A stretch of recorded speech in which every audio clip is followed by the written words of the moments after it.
नमस्कार धर्मप्रेमी बंधु माने प्रकाश ज्ञान टीवी तरफ आपण को पुणी थे स्वागत।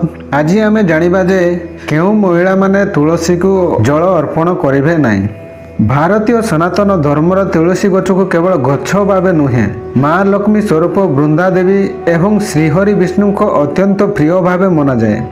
प्राय प्रत्येक हिंदू घरे सकाळे तुलसी गछ को स्नान कराई जल दि जाए, दीप जलाय नमस्कार करा जाए। शास्त्र रे कहा जायछि तुलसी जत्र तिष्ठति तत्र सन्निहित हरि, अर्थात जेउठी तुलसी अछि सेठी श्रीहरि विष्णु को निवास अछि। किंतु समस्त महिलांक पाई समस्त समय तुलसी को जल अर्पण करने उचित नुहे बोली शास्त्र कहे। पुराण पुराणा लोक विश्वास उल्लेख मिले। यह कौनसी भेदभाव नुहे, भरम शारीरिक मानसिक और आध्यात्मिक संतुलन सहित संपृक्त। आज आम जानिबा सही तीन प्रकार महिला किए जो माने तुलसी को जल अर्पण करिवार विरति रहिबा उचित। सेहीपरि तुलसी माता निजे जड़े नारी स्वरूप। पद्म पुराण और स्कंद पुराण रे उल्लेख मिले जे तुलसी माता पूर्व जन्म वृंदा नामक एक पवित्रता नारी थिले। तांकर पवित्रता शक्ति एते प्रबल थिला जे देवता माने मध्य भय करुतिले। एही कारणरू तुलसी माता नारी शरीर मन जंत्रणा को सबुठारु भल भावे बुझंती। तेबे से तीन प्रकार महिला किए किए। नंबर 1 मासिक धर्म अवस्था थिबा महिला।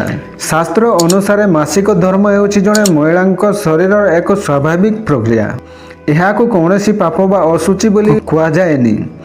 किंतु एही समय महिला शरीर रे हार्मोनाल परिवर्तन, दुर्बलता और मानसिक अस्थिरता और ऊर्जार ह्रास घटे। आयुर्वेद और तंत्रशास्त्र अनुसार एही समय शरीर बहुत अधिक ऊर्जा बाहरी जाए। तुलसी गछ एक उच्च स्वात्विक शक्तिर केन्द्र। मासिक समय महिला एही शक्ति सहित संयोग स्थापन कले शरीर उपरे अतिरिक्त छाप पड़ी पारे। सही कारणरू शास्त्र कहे आजिर समाज रे एही विषय को भूल भावे बुझा जाउछि।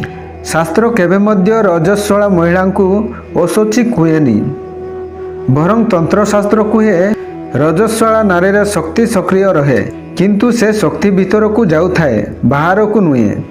तुलसी पूजा एहुची बाह्य शक्ति सहित संजोग। एही दुईटी शक्ति द्वारा भिन्न दिगरे काम करे। सही कारणरू रजस्वला समय तुलसी पूजा कले मुंड व्यथा, अस्थिरता, अधिक रक्तस्राव हेबार लोकविश्वास रही।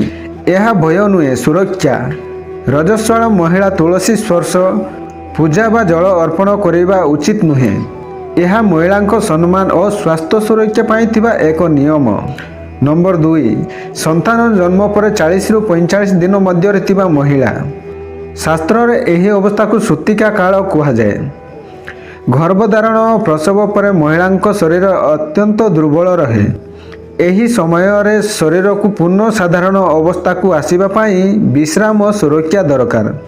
पुराण अनुसार एही समय घरे मातृका शक्ति सक्रिय थाए, किंतु धार्मिक क्रियाकलाप महिला को दूरे रखा जाए।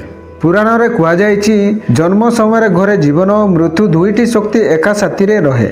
एही समय घरर शक्ति क्षेत्र अत्यंत सेंसिटिव थाए। सुतिका महिला को अधिक मंत्र, उपवास, दीप धूपरू दूरे रखा जाए, कारण तांकर समस्त शक्ति शिशु को जीवन देबारे लागि थाए। तुलसी माता मध्य दयामयी। से केबे मध्य एही समय रे पूजा चाहती नहीं। एहार कारण एउची शरीर और मन उपरे अतिरिक्त धार्मिक छाप न पड़ू।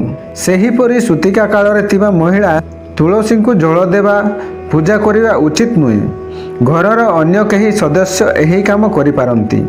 नंबर 3 मानसिक भावे अत्यधिक दुख, क्रोध बा अशांत अवस्था रे थिबा महिला। तुलसी पूजा केवल देह द्वारा नुहे, मन द्वारा मध्य पवित्र हेबा आवश्यक। शास्त्र कहे जता मन तथा देवता। जदि मनरे अत्यधिक क्रोध, ईर्षा, दुख, भय बा अशुभ भावना रही तेबे तुलसी पूजार फल मिले नहीं। एहीपरि समय महिला को केवल महिला नुहे पुरुषों को मध्य तुलसी पूजार विरति रही प्रथमे मन को शांत करने को कहा जाए। यह एक अत्यंत गुरुत्वपूर्ण कथा जहाँ अनेक जानती नहीं। तुलसी माता स्वात्विक शक्ति, किंतु क्रोध, ईर्षा, दुख, अशांति एउछि तामसिक और राजसिक भाव। ଏହି ଦୁଇ ଶକ୍ତି ଏକା ସାଥିରେ ମିଶିପାରେ ନାହିଁ। ସେଥିପାଇଁ ଶାସ୍ତ୍ର କୁହେ ଶାନ୍ତ ମନ ବିନା ପୂଜା ଦେବତାଙ୍କୁ ନୁହେଁ, ନିଜ ଅହଙ୍କାରକୁ ସନ୍ତୁଷ୍ଟ କରେ। ଏହି କାରଣରୁ ମାନସିକ ଅଶାନ୍ତି ଥିବା ମହିଳା ତୁଳସୀଙ୍କୁ ଜଳ ଅର୍ପଣ କରିବା ଉଚିତ ନୁହେଁ।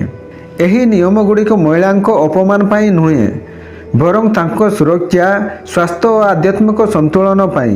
ତୁଳସୀ ମାତା ସଦା ମାତୃ ସ୍ୱରୂପା। ସେ କେବେ ମହିଳାଙ୍କୁ ଦଣ୍ଡ ଦିଅନ୍ତି ନାହିଁ।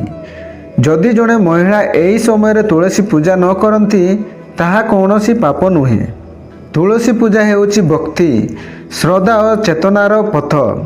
ଶାସ୍ତ୍ରରେ ଦିଆଯାଇଥିବା ନିୟମ ଗୁଡ଼ିକ ଭୟ ବା ଅନ୍ଧବିଶ୍ୱାସ ଭାବେ ନ ନେଇ ଜ୍ଞାନ ଓ ବୁଦ୍ଧି ସହିତ ବୁଝିବା ଦରକାର। ଯେତେବେଳେ ମନ ଓ ଦେହ ପବିତ୍ର, ସେତେବେଳେ ତୁଳସୀ ପୂଜା ଅସୀମ ପୁଣ୍ୟ ଦିଏ। ତେଣୁ ଆପଣମାନଙ୍କୁ ଭିଡ଼ିଓଟି କିପରି ଲାଗିଲା କମେଣ୍ଟ ମାଧ୍ୟମରେ ନିଶ୍ଚୟ ଜଣାଇବେ ଏବଂ ଆମ ଚ୍ୟାନେଲ ପାଇଁ ଯଦି ନୂଆ ତାହେଲେ ସବସ୍କ୍ରାଇବ୍ ମଧ୍ୟ କରିନେବେ। ଜୟ ମା ତୁଳସୀ ମାତା।